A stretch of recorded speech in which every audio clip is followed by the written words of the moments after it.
Hello, role-playing people, and in this episode we're going to take a look at the lore of humanity, the power to understand and speak any human tongue, manipulate mortals, and influence some of their perceptions, emotions, and memories. This lore was created after the rebellion in a time in which the fallen started relying on humanity's collective faith as opposed to receiving faith from the one giver, and quite possibly after the shattering, after the failure of the grand experiment. So after humanity broke Enochian into various lesser languages. Here we go with the first dot. Translate. The demon can understand and be understood by mortals regardless of what language they speak. System. Role manipulation plus empathy. The evocation affects a number of people equal to the successes rolled. The demon can understand the speech of each affected individual and be understood in return, even if all of the individuals involved speak completely different languages. The effects of this evocation last for the duration of the scene. People who speak different languages do not understand each other when this power is used on them. Torment. Monstrous demons must overcome the obstacle of their own torment, or the words they hear are filtered through their own anger and obsessions. After the evocation is used successfully, a willpower roll is made with a difficulty equal to your character's torment. If successful, your character understands the words of those around her as they are intended. If the roll fails, your demon's understanding of what is said is skewed by her own hatred and despair. A greeting is misunderstood as a threat, or an honest answer sounds evasive or outright deceptive. The storyteller is encouraged to make this willpower roll on behalf of the character and keep the results secret, tailoring the information the player hears accordingly.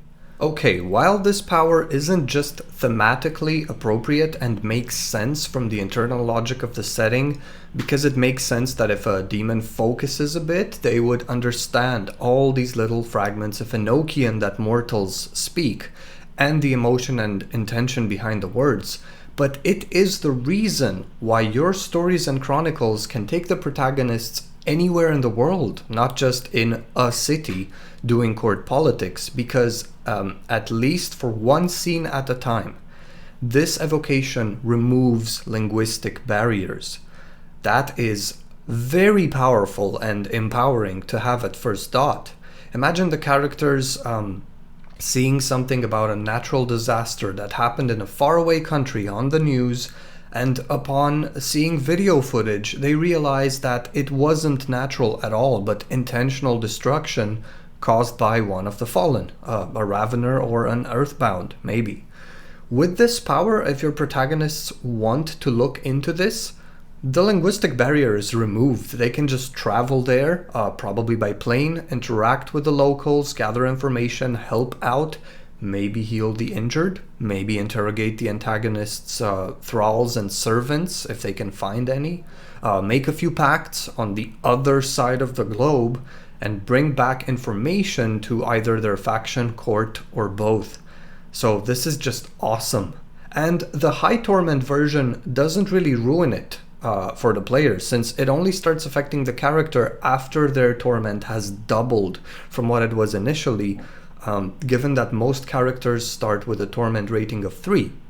So as long as the character maintains their own humanity, to use vampire terms, then this evocation works perfectly, and your protagonists can be from anywhere and travel anywhere because they can understand and be understood by anyone they talk to. So have fun speaking all languages and making pacts all over the globe. This is great. Next dot. Insinuate. This evocation causes mortals to instinctively regard the demon as a potential friend, allaying any initial feelings of distrust or suspicion and engaging their interest in her. Unless gifted with a demon's resistance to mind control, thralls can be affected by this evocation as well. System. Role manipulation plus empathy. The evocation affects a number of individuals equal to the successes rolled. Each person resists the evocation with a willpower roll. If the willpower roll fails, affected individuals trust the demon within reason and talk freely and openly with her, lowering the difficulty of any of the demon's subsequent manipulation rolls by 1. The effects of this evocation last for the duration of the scene. Torment. Monstrous demons who perform this evocation have the opposite effect on the mortals they encounter. Affected individuals use the demon's torment as the difficulty for their willpower roll. If a roll fails, the person is overcome with feelings of revulsion and anger and treats the demon with intense apprehension and fear. The difficulties of all intimidation rolls directed at these individuals decrease by 2. Okay, this one is also very much to my liking. For each success you can affect one individual, and normally mortals have willpower ratings of up to 4, so most of them can't resist your protagonist's charms, even with a resisted willpower roll. It lasts for a scene, so that's great. That's more than enough to have a decent conversation with someone, and it works on pretty much anyone who isn't immune to mind control. Your character can approach a table full of people they've never met and just make friends at the drop of a hat. Sweet. I like how the high torment version can be used intentionally for a different effect, to intimidate and frighten, but again, one way or another, the evocation works, right? It either charms or frightens, and it can be very subtle if used low torment, since the mortal instinctively regards the demon as a friend. It's something they aren't consciously aware of. So after the power fades, the affected individuals won't just say, "Oh, that person did something to me." No, not at all. For all they know, the person they interacted with is just really cool and friendly and made their night. Works like a charm effect. Next up. Fade. Demons using this evocation literally fade into the background. Mortal eyes simply pass over them unless the demons choose to call attention to themselves. Demons and thralls who have been gifted with the demon's resistance to illusion are immune to the effects of this evocation. System. Roll presence plus manipulation. Mortals resist with a willpower roll, difficulty 8. If successful, the demon goes unnoticed by mortals unless she does something to call attention to herself, such as make physical contact or speak to them directly. These effects persist for the remainder of the scene or until the demon wills them to cease. Torment. Monstrous demons who perform this evocation fade from the sight of ordinary mortals, but stand out like beacons for those consumed by anger or a lust for violence. First of all, presence plus manipulation is a typo. The player's guide, errata, tells us that this is a manipulation and subterfuge roll. It works a lot like Vampire's Obfuscate. I actually like how mortal observers get a resist roll, especially since the difficulty is 8, so the odds are still in the demon's favor. What I'm confused about is the torment version. Monstrous demons who perform this evocation fade from the sight of ordinary mortals, but stand out like beacons for those consumed by anger or a lust for violence. Okay. Does that happen while the power is in effect or after the effect subsides? And this is a serious question because the point of this power is to fade, to be unseen. So that's what I'm counting on it to do. I walk into a club, unseen. Walk into a bank, unseen. Because maybe it's a heist story. Even walk into someone's house and they have no idea I'm there. Right? That's the point. If instead I use this evocation to stay hidden in a populated place and the character immediately gets jumped by 3 angry security guards, a street gang, and 2 werewolves, then this really doesn't work. Also, what I'm not getting is how do these mortals consumed by anger and lust for violence feel about the character? Because this is a mental effect. Do they want to hurt the monstrous demon, or do they feel a sort of kinship with this tormented entity, because if they are tempted to help the character, even if for a scene, as long as there is the promise of violence, well then, this lore is really powerful, and the high torment effect becomes quite useful as it allows the character to make their own criminal gang, right? To rally violent, aggressive people to their cause. But I guess it isn't explained, so it's definitely up to each storyteller's interpretation. Next dot. Confess. Mortals engaged in conversation with the demon respond to his questions with complete candor, unless made aware of it later with direct questions about events. The mortal affected by this evocation does not remember the details of the conversation. Unless gifted with a mortal's resistance to mind control, thralls can also be affected. System. Spend 1 faith point and roll manipulation plus subterfuge. The target resists with a willpower roll, difficulty 7. If your roll is successful, the demon can ask the mortal any question she wishes, and the mortal answers with complete honesty. The effects of this evocation last for a number of turns equal to your character's faith score. Torment. Monstrous demons are able to draw out only a mortal's dark nature, learning her secret animosities, lusts, and ambitions. I love this one because it compels complete honesty. Because the duration is tied to permanent faith rating, even at 1 success on the roll, and the target doesn't remember the conversation. This is a huge deal. So thralls without mind control immunity, servants of the earthbound, a vampire's mortal retainers, if there's vampires in your game, newly awakened mages, hunters, whatever other special little mortals you can find in the game world. If it's a mortal, it will answer your questions. It will answer truthfully. Now, they roll at difficulty 7 and you roll at difficulty 6. So it's good. Odds are very much in the player character's favor.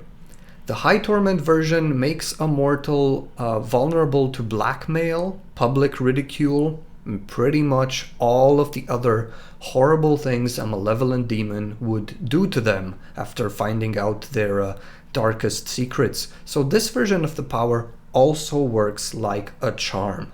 Now, if you want to see the high torment version of this evocation in use, you can find it in the TV series Lucifer, which lost me at some point, to be honest. I haven't watched this one in years now. But hey, it's a good illustration of this power in action. Really, being able to compel uncensored, raw honesty is an amazing thing indeed. I mean, if we compare this to another truth-compelling power, the level 4 thaumaturgy ritual Bone of Lies from Vampire the Masquerade, that one requires ingredients that are pretty hard to obtain, like a 200-year-old human bone, at least 200-year-old, the expenditure of at least 10 blood points, and the person compelled to speak truthfully must touch the bone. So compared to that, the Fallen just ask the question and get their answers. It's really powerful stuff. Last dot, alter memory. The demon is able to manipulate a mortal's memory, changing or removing any recollection of his dealings or planting memories where none were before. Unless gifted with a demon's resistance to mind control, thralls can also be affected by this evocation. System. Spend 1 faith point and roll manipulation plus subterfuge. If your character attempts to alter or remove an existing memory, the difficulty is 7. Planting a completely false memory is difficulty 8. A resisted willpower roll is made for the target, difficulty 7. You must achieve a number of excess successes determined by the storyteller, depending on the intensity and breadth of the memory or memories that your character tries to manipulate.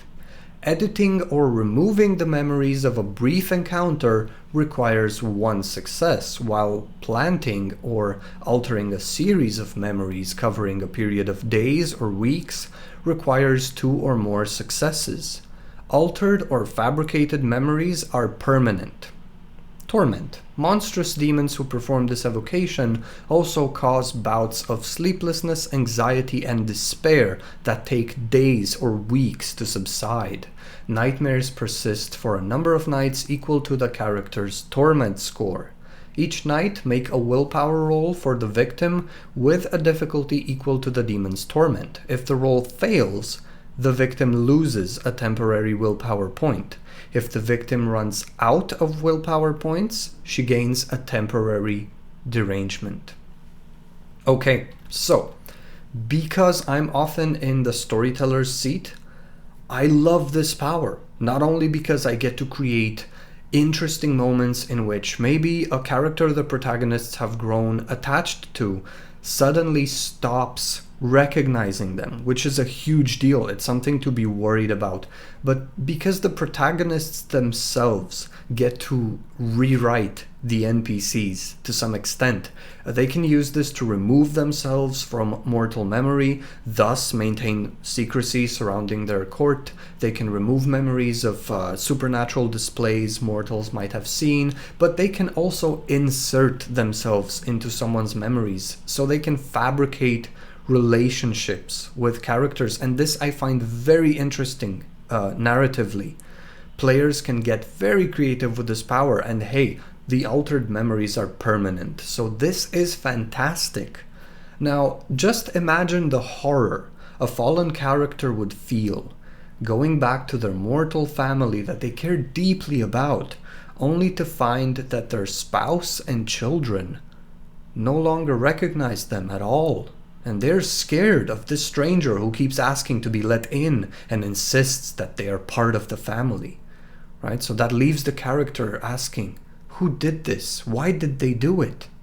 It's scary, it's sudden, it makes for a wonderful scene, and it's guaranteed to make the player interested and try to find a solution to this situation. The extra cautious fallen can rewrite memories that say too much about their nature and, maybe give away syllables of their true name, right? Because you can find out quite a few things about a demon if you investigate their mortal connections, their thralls, their cults, and so on. The company they keep says something about them. But you can remove that security risk, shall we say, by using this evocation. You can make people believe they've been kidnapped by aliens, if that's what you want. But you can also edit or remove traumatic memories of abuse or guilt or whatever, and maybe heal the mortal to some extent, right? You can help out your beloved mortals. Now, my biggest issue is that we're not told exactly how this works narratively. How do I describe? Again, the same question as in the previous episode. How do I describe what happens? Does the fallen just look into a mortal's eyes and implant the memory? Do they have to describe the memory verbally, like the dominate discipline, the third dot? Also, can this be used to simply read someone's memories without altering them, or does the user need to know exactly what memory they are looking for?